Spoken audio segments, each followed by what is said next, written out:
Okay, enough of that. So yeah, this is Lazyhoboguy, and I thought I'd try something new. I'm gonna review this thing called the Gamester Game Boy Advance SP Game Changer.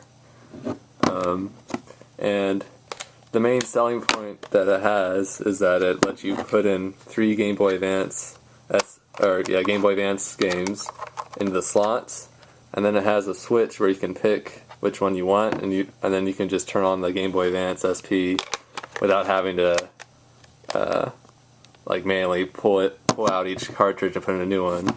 So for most people that doesn't really matter because you're probably not that lazy, and as lazy as I am, I'm not that lazy either. The main reason I bought this was because, as you can see, it makes the SP quite a bit thicker, so it makes the grip a lot better. If you have big hands, I always find myself my hands cramp up with this little thin SP, how this is built. So when you add this onto it, it adds quite a bit to the sides, and I find that where my hands would cramp up in like 20 or 30 minutes playing just on the SP, with this thing on it, it takes like an hour or two before my hands will start cramping because it adds like so much to hold on to.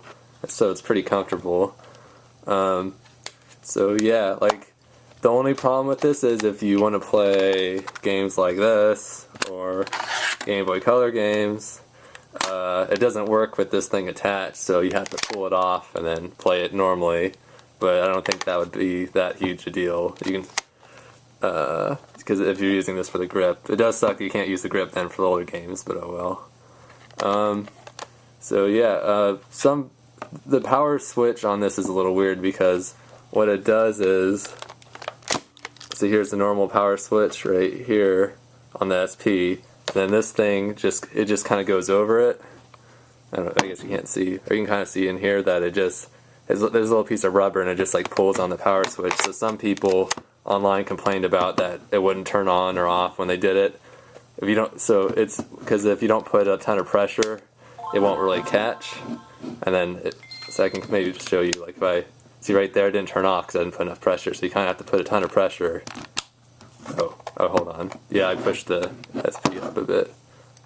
But see, if you put a lot of pressure, it works every time. But if you kind of just slide it, well, I have trouble not making it work. But yeah, like sometimes if you don't put enough pressure, you'll push it on or off and it won't register. Oh shit, my battery's dying. But yeah, so it works. What else was I gonna say? Oh yeah, the only other kind of stupid thing about this is that, see, these games on the sides, they fit in real nice and they're hidden, but the one on top, it sticks out quite a bit.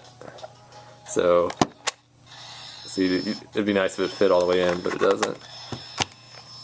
So yeah, this thing kind of kills the portability of the SP too, but if you're someone like me with like long fingers, or your hands cramp up from the SP, this thing really improves the grip, so that's the main reason to buy it. And it's about $10 new on Amazon. That's where I got mine a few years ago, and I just checked, they still have it. So yeah, like if you have a DS, this is kind of not as useful anymore because you could just play your Game Boy Advance games on that, and that has since the screen's in the middle and it's wider, it's like not as uncomfortable as the SP, to me at least. But if you only have SP, this is still really useful. So yeah, I guess that's all I have to say. So just thought I'd try reviewing something. I don't know how this turned out, but let me know if you want me to do more stuff like this. Or I was kind of thinking about putting commentary over some games as I play them, but I'd probably upload gameplay without my commentary too, just in case you don't want to hear me talk. So, because I know sometimes I don't want to hear people blabber on over the games. But yeah, let me know what you thought, or if you want me to do more stuff like this. So yeah.